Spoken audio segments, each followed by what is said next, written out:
Hey guys, what's going on? Welcome back here to another edition of the Fishing Teacher, and thanks for checking today's video out, much appreciated.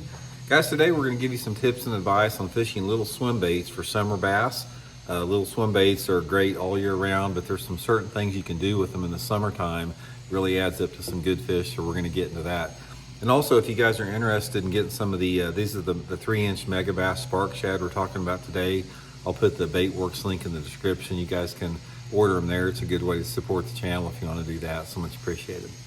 Okay guys, we've talked about this before and we'll continue talking about these little bitty swim baits. Now, if you're not familiar with it guys, this is a swim bait. It's got a little paddle tail on it that has a lot of action.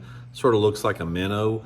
This has been one of the staple bass fishing lures, and not just for bass fishing, for walleye or whatever, specifically over about the past 5 or 6 years, where this small swim bait technology has really taken off in terms of like the attention to detail and the action these baits have. They're just, you know, really good baits for catching a lot of different type of fish. And most of the time I'm fishing it like on that Mega Bass Oka Shear jig head, little 1/8 ounce jig head or a little ball head, something like that. But anyway, the thing about these guys is they catch fish all year long, and there's just different times of the years that different type of structures work pretty good on it. So right off the bat, I'm going to tell you my favorite and probably the easiest way to catch bass on a 3-inch swim bait if you've never done it before.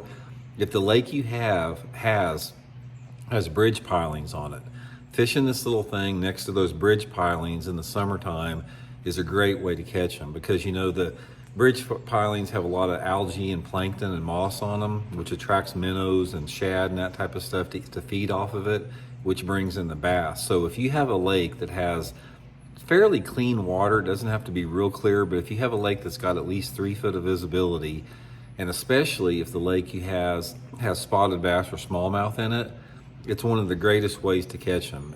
What I like to do is I put this little thing on, like I said, the 1/8 ounce head, 6-pound test Seaguar and Vizex line, make long casts parallel to all the corners of the bridge pier. It could be the sides, the outside, it doesn't really matter.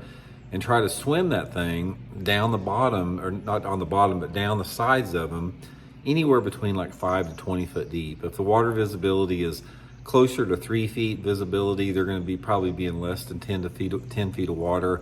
But if you have a real clear lake, they could be down 20, 25 feet. And just try to keep that swim bait as close to the piling as you possibly can.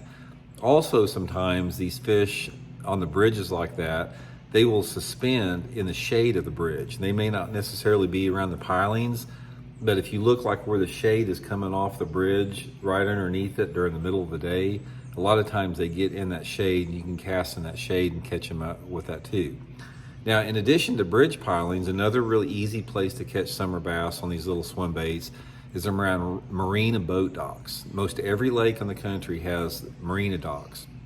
And these marina docks are usually over deeper water, and they're floating docks, and in the summertime, it's the same type of deal. The bass will suspend underneath these docks, feeding on the perch and the shad that are feeding on the plankton and the algae on the docks the same way.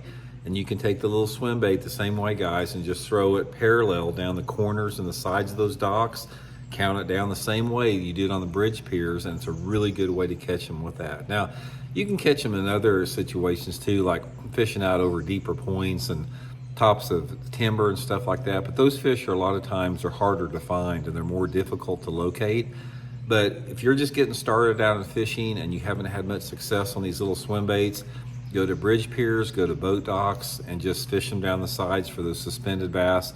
It's a good way to catch them all summer long. So anyway, guys, get you a few. I'll put that Baitworks link in the description. Think you guys will catch some fish with it and come up with a new technique. So thanks for tuning in. We'll see y'all later.